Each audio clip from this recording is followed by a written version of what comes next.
Assalamualaikum warahmatullahi wabarakatuh.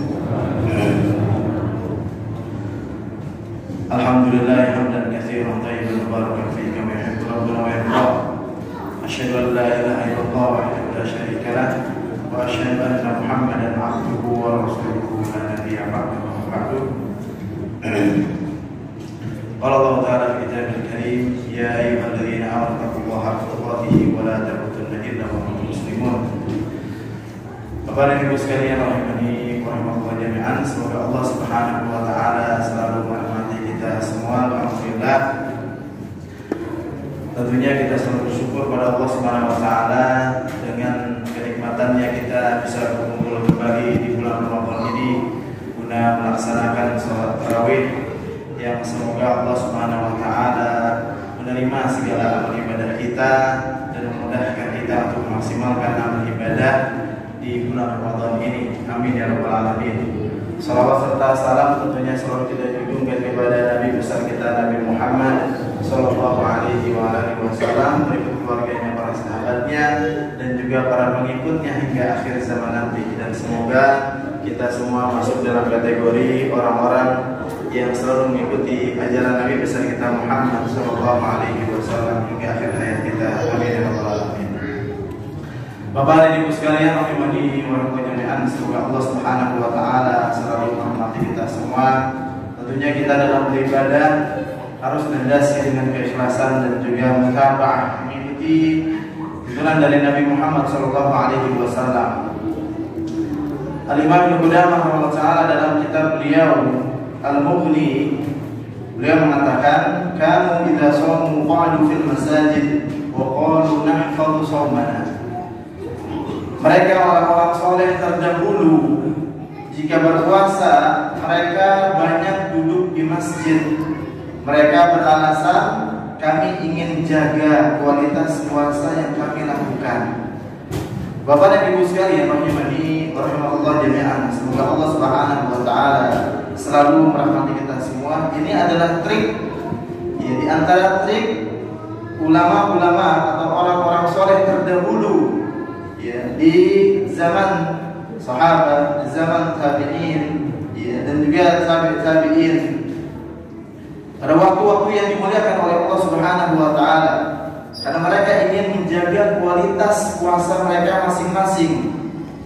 Dan kualitas puasa setiap orang tentunya berbeda-beda. Bahkan ada orang yang hanya mendapatkan, ya, lapar dan dahaga saja.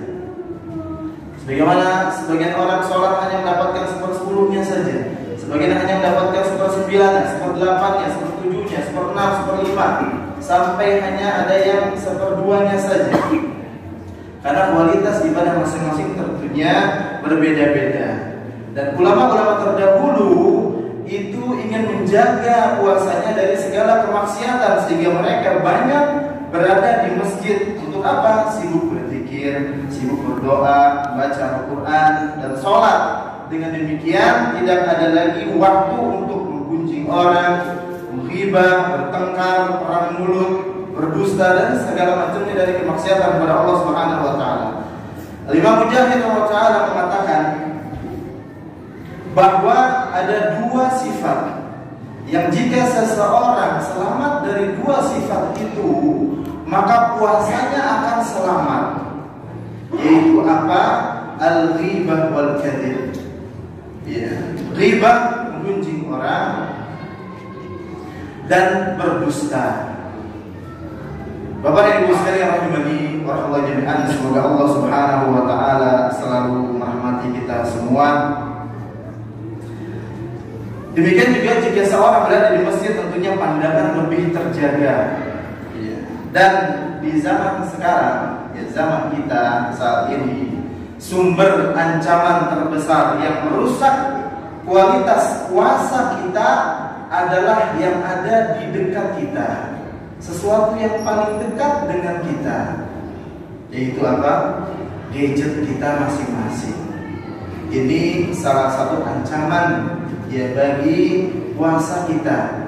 Ya, HP kita, kalau kita tidak dewasa dalam menggunakan gadget, ya, maka tentunya akan mengurangi kadar atau bahkan hanya mendapatkan lapar dan dahaganya saja.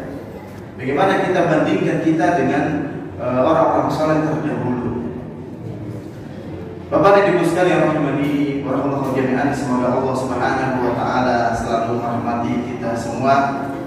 Maka tentunya kita memohon kepada Allah Subhanahu wa taala dengan ikhtiar dari kita agar Allah Subhanahu wa taala memberikan kekuatan kepada kita agar kita bisa memaksimalkan amal ibadah di bulan Ramadan ini. Sudah suatu kenikmatan kita berjumpa dengan bulan Ramadan.